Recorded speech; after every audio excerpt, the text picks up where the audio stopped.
बात रख दी गई, तो अब हमारा हृदय कहता है जिस तरह से स्वामी आपको प्रसन्नता हो आप वही कीजिए, आपकी प्रसन्नता ही मेरी रुचि है।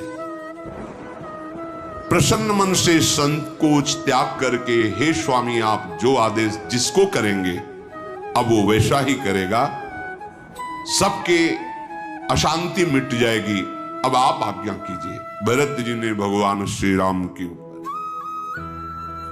भरत जी के ऐसे वचन सुनकर समस्त सभा अयोध्यावासी मुनिमंडली आनंदित हुए। अभी प्रभु कुछ बोल नहीं पाए थे कि इतने में ही मिथिला नरेश महाराज विदेहराज जनक जी के दूत आकर सभा में प्रणाम किया। वशिष्ठ जी ने देखा कि ये तो मिथिला नरेश के प्रधान दूत हैं। उन्होंने प्रभु श्री राम को भी प्रणाम किया और जब मुनि वेश में देखा तो रो पड़े, क्योंकि दूल्हा वेश में राम को देखा था। विश्वामित्र जी के साथ जब गए थे धनुष भंग हुआ, दूल्हा रूप में जब राम को आज वनवासी रूप में, तो जनकपुर के जो मिथिला नरेश विदेहराज के प्रधान दूत थे वो रो पड़े सभा में। जानकी जी को और राम जी को ऐसे मुनि वेश वल्कल वस्त्र में बहुत ही अपने को संभाला। वशिष्ठ जी ने कहा कुशल है महाराज विदेहराज जनक का नगर, और वो स्वयं पृथ्वी पे मस्तक रखकर दूतों ने कहा स्वामी आपने पूछा बस यही कुशलता है, और भला अब कुशल क्या हो सकता है। कुशलता तो उसी समय चली गई थी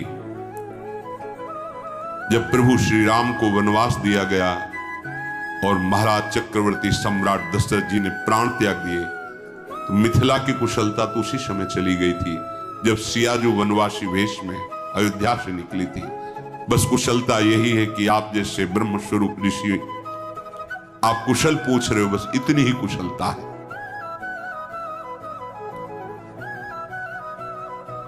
विदेहराज जनक की आज पूरी नगरी विदेह हो रही है,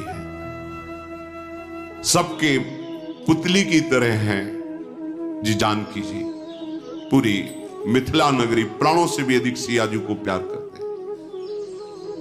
जब राम जी से ब्याह हुआ सबको अपार सुख हुआ। आज जब पूरी मिथिला नगरी में बात है कि सिया राम वनवासी हो गए, आज देखने को लग रहा है कि पूरी नगरी विदेहमयी है, मतलब किसी को शरीर शुद्ध नहीं, सब विरह से व्याकुल है। जब जनक जी को पता चला कि कैकेयी जी ने ऐसी कुचाल रची है, तो जैसे फण के मणि के बिना फणी साप व्याकुल होता है, वैसे परम ज्ञानी जनक जी व्याकुल हैं। विद्वानों की सभा बैठा ली जनक जी ने और पूछा कि इस समय क्या उचित है। चक्रवर्ती सम्राट महाराज पधार चुके हैं, श्री राम लखन वनवास को गए हैं, अब मेरा कर्तव्य क्या है। जनक जी ने सभा में पूछा। ये दूत बता रहे हैं वशिष्ठ जी से। विचार में आया कि तुरंत अयोध्या नगरी में दूत भेजे जाएं गुप्तचर, गुप्त रूप से, और ये पता लगाया जाए कि भरत जी का भाव क्या है, जिनको राज्य तिलक देने की बात कही गई उनका भाव क्या है। तो हमारे महाराज ने 4 गुप्तचर भेजे और कहा कोई ये जान न पावे कि तुम मिथिला नगरी के गुप्तचर हो। वहां जाकर के उन्होंने जब भरत जी की प्रेम की बात सुनी कि किंचन मात्र माता के पक्ष का कोई भी हृदय में एक अंकुरण भी नहीं है, भरत जी तो अत्यंत राम प्रेम में मगन हैं। तत्काल दूत लौट कर आए, हमारे महाराज मिथिलाधिपति से कहा कि भरत जी में तनिक भी दोष नहीं हो तो राम प्रेम में है, और वो निकल पड़े हैं चित्रकूट में भगवान श्री राम के दर्शन के लिए। तब तो जनक जी को धैर्य हुआ कि चलो भरत जी के हृदय में प्रतिकूलता नहीं है, और अपने प्रधान सेनापतियों को बुला के कहा मिथिला नगर की रक्षा में सावधान रहें। तत्काल जनक जी ने कुछ सैनिकों को साथ लेकर, रनिवास को साथ लेकर यहां के लिए प्रस्थान कर दिया था। वो आ चुके हैं। दूतों ने वशिष्ठ जी से बताया, जनक जी आ चुके हैं, प्रयाग में स्नान करके चल रहे हैं और हमें भेजा है आपसे निवेदन करने के लिए। जनक जी पधार रहे हैं, सुनते ही आनंद की लहर दौड़ गई पूरी सभा में।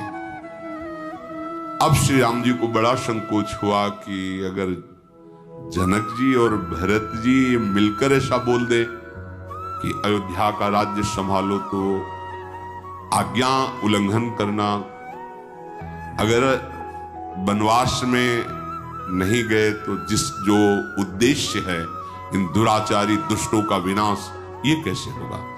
और भरत जी और जनक जी दोनों मिलकर अगर एक ही बात कह दिए तो बड़ा संकोच हो रहा है रघुनाथ जी को। अब कैकेयी जी के मन में बड़ी ग्लानि हो रही कि जिस समय सुनैना जी हमसे मिलेंगी तो क्या बोलेंगे, जिस समय महाराज जनक जी, फिर हम क्या बोल। वो तो ग्लानि से